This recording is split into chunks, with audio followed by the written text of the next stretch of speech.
বিসমিল্লাহির রহমানির রহিম। আমি আপনাদের স্বাগত জানাচ্ছি বিশ্ব আলোপনের আজকের আলোচনা অনুষ্ঠানে। আজ আমরা আলোচনা করব ইরান ইসরায়েল যুদ্ধের ৩০ দিনের ক্ষয়ক্ষতি নিয়ে এবং এই যুদ্ধের সম্ভাব্য ভবিষ্যৎ পরিস্থিতি নিয়ে। এই অনুষ্ঠানটি আহ, জন্য যে তথ্যগুলো প্রদান করা হচ্ছে, সকল তথ্য সংগ্রহ করা হয়েছে বিভিন্ন জাতীয় ও আন্তর্জাতিক গণমাধ্যম থেকে।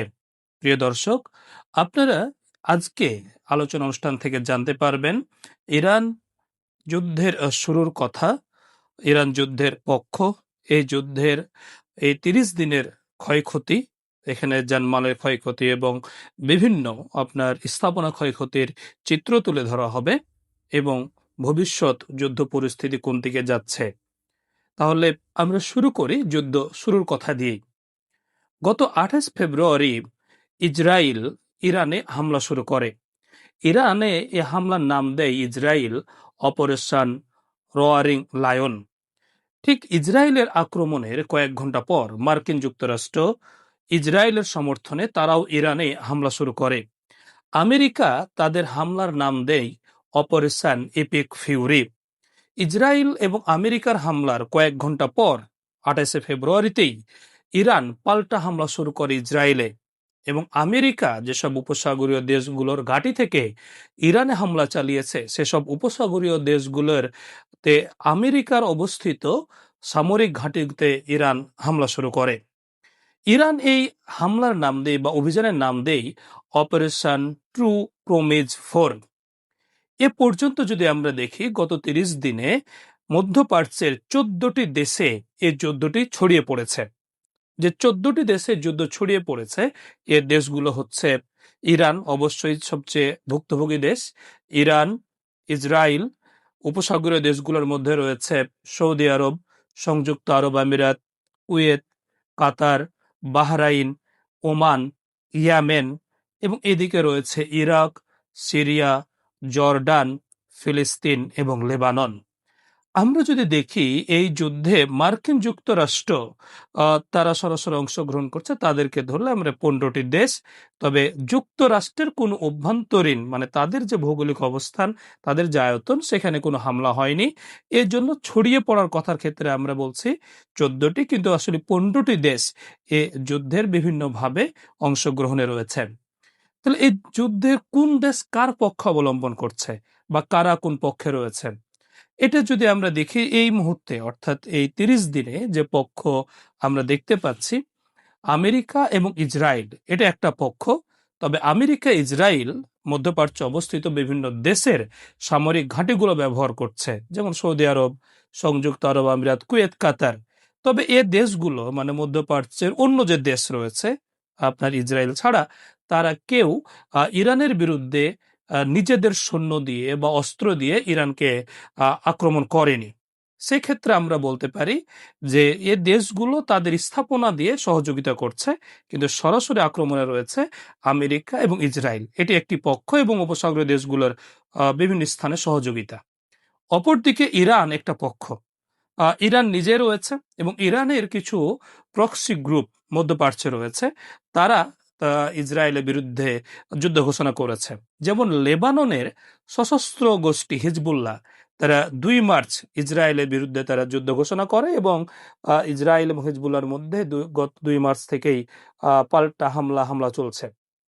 অপরদিকে ইরাকের বেশ কিছু আপনার গোষ্ঠী রয়েছে, যেটাকে ইসলামিক রেজিস্ট্রেশন উইক বলা হয়, তারাও এখানে হামলা করছেন। ইসলামিক রেজিস্ট্রেশন ইন ইরাক যেটি বলা হচ্ছে, এই গোষ্ঠীগুলোর মধ্যে যেটা রয়েছে, বিভিন্ন গোষ্ঠী এখানে রয়েছেন, যেমন বদর ফ্রন্ট, কাতাইব হিজবুল্লাহ, হারাকাত হিজবুল্লাহ, আল নুজবা, এবং এসব গোষ্ঠী নিয়ে তাদের একটা সশস্ত্র বৃহৎ শাখা রয়েছে, যেটাকে পপুলার মোবিলাইজেশন ফোর্সেস বলা হয়।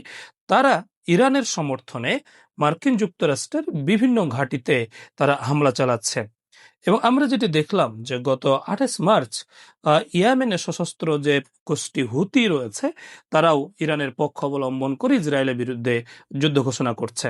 তার মানে দেশ হিসাবে এখানে ইরান এবং ইরানকে সহায়তাকারী মধ্যপ্রাচ্যের কিছু ছায়া গোষ্ঠী রয়েছে।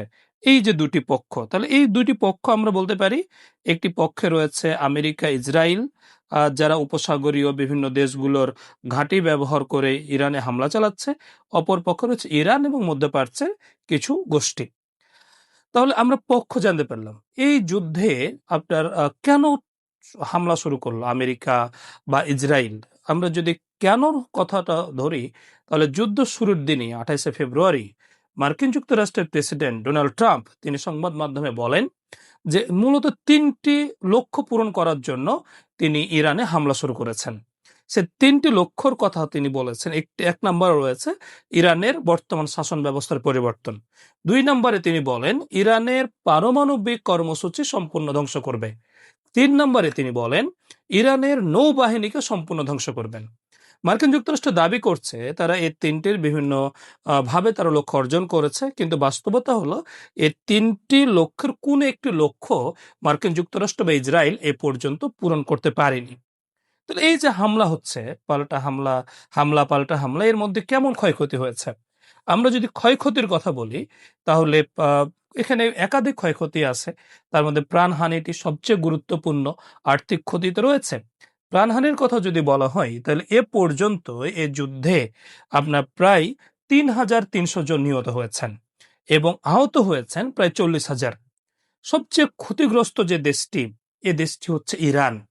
ইরানে যে আপনার এ পর্যন্ত নিহত হয়েছে আমেরিকা এবং ইসরায়েলের হামলায় প্রায় 1,937 জন এবং আহত হয়েছেন 24,800 জন।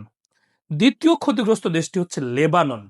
লেবাননে ইসরায়েলের হামলায় এ পর্যন্ত নিহত হয়েছে 1,142 জন এবং দুঃখিত, এবং আহত হয়েছেন প্রায় 3,229 জন। তৃতীয় ক্ষতিগ্রস্ত দেশটি হচ্ছে ইরাক। হ্যাঁ, ইরাক। ইরাকে এ পর্যন্ত নিহত হয়েছেন 96 জন, আহত অসংখ্য ব্যক্তি। নির্দিষ্ট সংখ্যা পাওয়া যাচ্ছে না, তবে বিভিন্ন গণমাধ্যম ধারণা করছে ইরাকে এই যুদ্ধে আহত হয়েছে এ পর্যন্ত প্রায় 5 শতাধিকের অধিক। ইসরায়েলে নিহত হয়েছেন 20 জন, ইসরায়েলের বিভিন্ন গণমাধ্যমের খবর। তবে সেখানে আহতের সংখ্যাটা হচ্ছে প্রায় 5,492 জন। তবে এর বাইরে যদি আমরা দেখি, মার্কিন যুক্তরাষ্ট্র তাদের এই যুদ্ধে আমেরিকার সৈন্য নিহত হয়েছেন 14 জন এবং আহত হয়েছেন প্রায় 3 শতাধিকের বেশি। এবং এছাড়া উপসাগরে যে দেশগুলো রয়েছে সেখানে আপনার এ পর্যন্ত 41 জন নিহত হয়েছেন। উপসাগরীয় দেশগুলোর মধ্যে কাতারে নিহত হয়েছেন 16 জন, সংযুক্ত আরব আমিরাতে নিহত হয়েছেন 11 জন, কুয়েতে নিহত হয়েছেন 6 জন, ওমানে নিহত হয়েছেন 3 জন, বাহরাইনে নিহত হয়েছেন 3 জন এবং সৌদি আরবে নিহত হয়েছেন 2 জন। এর মধ্যে আমাদের 5 জন বাংলাদেশি রয়েছেন। তারা সৌদি আরব, সংযুক্ত আরব আমিরাত, কাতার এবং বাহরাইনে বিভিন্নভাবে নিহত হয়েছেন। আপনারা নিশ্চয় জানেন যে উপসাগরীয় দেশগুলোতে আমাদের প্রায় 45 থেকে 48 লক্ষ বাংলাদেশি তারা প্রবাসী হিসাবে কর্মরত রয়েছেন। তারা বিভিন্ন হামলায় ক্ষতিগ্রস্ত হয়ে 5 জন নিহত হয়েছেন। এর বাইরে ফিলিস্তিনে 4 জন এবং সিরিয়াতেও 4 জন নিহত হয়েছেন। আসলে আমরা যদি দেখি যে এই প্রাণহানি ছাড়াও ব্যাপক স্থাপনা ক্ষয়ক্ষতি হয়েছে। এর মধ্যে শুধু ইরানেই ক্ষয়ক্ষতি হয়েছে আপনার প্রায় 93,000-এর বেশি বেসামরিক স্থাপনা। সামরিক স্থাপনা তো রয়েছেই। আমরা এই বেসামরিক স্থাপনাগুলোর মধ্যে শুধু ইরানের রাজধানী তেহরানেই প্রায় 32,500-এর বেশি আপনার বসত বাড়ি ক্ষতিগ্রস্ত হয়েছে। শুধু মানে সমগ্র ইরানে আপনার বসত বাড়ি ক্ষতিগ্রস্ত হয়েছে, এ সংখ্যাটার কথা বলা হচ্ছে প্রায় 71,000-এরও বেশি। তাছাড়া আপনার শিক্ষা প্রতিষ্ঠান 600টি শিক্ষা প্রতিষ্ঠান ক্ষতিগ্রস্ত হয়েছে। আমরা দেখেছি যে যুদ্ধ শুরুর দিনই 28শে ফেব্রুয়ারি ইরানের দক্ষিণ অঞ্চলের হরমুজগদ প্রদেশের মিনাব শহরের একটি স্কুলে হামলা চালায় এবং সেই স্কুলে প্রায় 200 জন শিশু শিক্ষার্থী আমেরিকার হামলায় নিহত হয়েছেন। তারা গত 28শে মার্চ ইরান তেহরানে অবস্থিত একটি বিশ্ববিদ্যালয়ে তারা হামলা চালিয়েছেন। এরকম প্রায় 600 শিক্ষা প্রতিষ্ঠান ইরানের ক্ষতিগ্রস্ত হয়েছে। বিপরীতে যদি আমরা দেখি, ইসরায়েলের ব্যাপক স্থাপনা ক্ষতিগ্রস্ত হয়েছে। ইসরায়েলের প্রকৃত ক্ষয়ক্ষতির চিত্র পাওয়াটা খুব মুশকিল, কারণ তাদের ওখানে গণমাধ্যমের উপর একটা সেন্সরশিপ করা আছে। সঠিক তথ্য পাওয়া যায় না, তবে যেটা পাওয়া যাচ্ছে আপনার ওয়াশিংটন পোস্টের একটা খবর অনুযায়ী ইসরায়েলের প্রায় 20,000 নাগরিক সরকারের কাছে তাদের ভবন ক্ষতিগ্রস্ত হয়েছে এই মর্মে তারা আপনার অর্থ দাবি করেছেন। এর দ্বারা একটা চিত্র বোঝা যাচ্ছে যে প্রায় 20,000, কমপক্ষে 20,000 ভবন আপনার ইসরায়েলের ক্ষতিগ্রস্ত হয়েছে। ইসরায়েলের প্রাণহানি কম হলেও তাদের বিভিন্ন স্থাপনার ক্ষতিগ্রস্ত দিকটা অনেক বেশি।